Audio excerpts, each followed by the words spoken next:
Iya, dengan segala resiko, yaitu memang Sekjen PD Perjuangan itu siap menghadapi.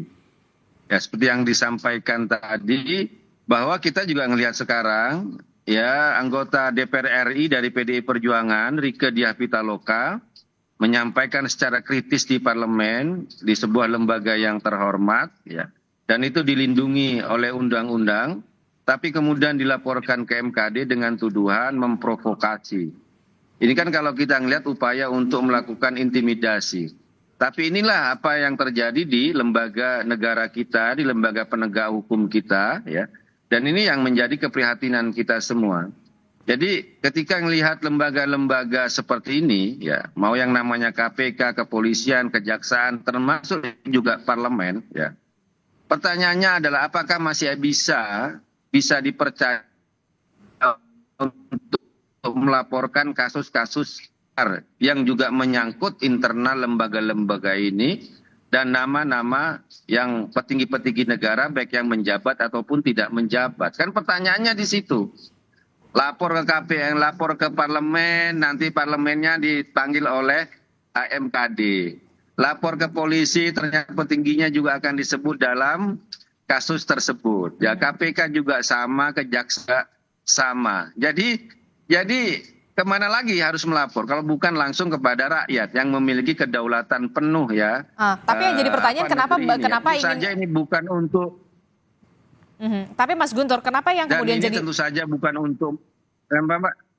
Ya, Oke, Mas Guntur, tapi yang bagaimana? jadi pertanyaan selanjutnya adalah kenapa baru sekarang ingin dibongkar, bahkan dititipkan ke Bu Kony ke Rusia, kenapa nggak dari dulu dibongkar?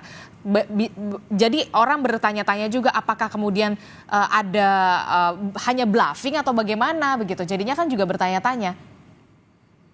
Enggak. Kan sebenarnya kasus-kasus yang akan nanti disampaikan tidak hanya kasus baru, Mbak. Kasus-kasus lama yang sudah pernah muncul di KPK, pernah muncul di Kejaksaan, pernah muncul di kepolisian, tapi tidak ada tindak lanjut, ya kan? Ya kalau itu kan terkait, kalau ditanya kenapa dibongkar sekarang, ya kenapa KPK nggak mau bongkar? Kenapa nggak mau melanjutkan kasus-kasus tersebut? Kan di situ masalahnya kan. Nah, terkait kalau yang beberapa hal yang baru itu ya ini perlawanan, Mbak. Perlawanan terhadap kriminalisasi terhadap Sekjen PDI Perjuangan, ya, yang merasa benar-benar dikriminalisasi. Persoalan di sini lebih banyak kepada persoalan politik, bukan persoalan hukum. Kemudian juga secara berlebihan mencekal Bapak Yasona Lauli, padahal beliau baru statusnya itu adalah saksi dan nggak pernah merintangi, selalu kooperatif selama ini menjadi saksi dan nggak mungkin kabur.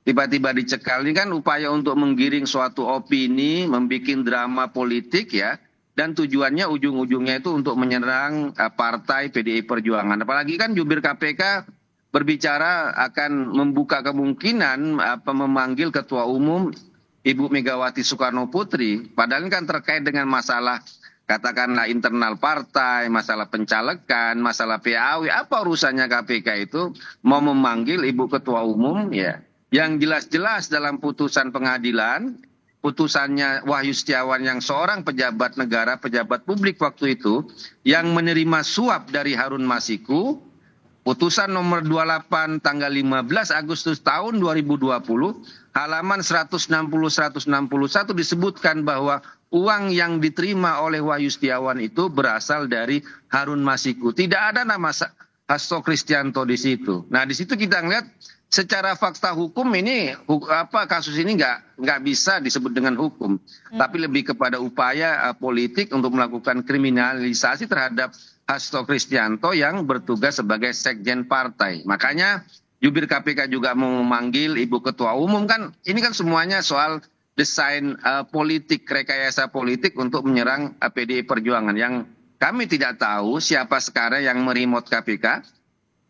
KPK sudah menggeledah Bank Indonesia, sudah menetapkan tersangka oleh Deputi Penindakan, tapi kemudian lewat jubirnya itu diralat.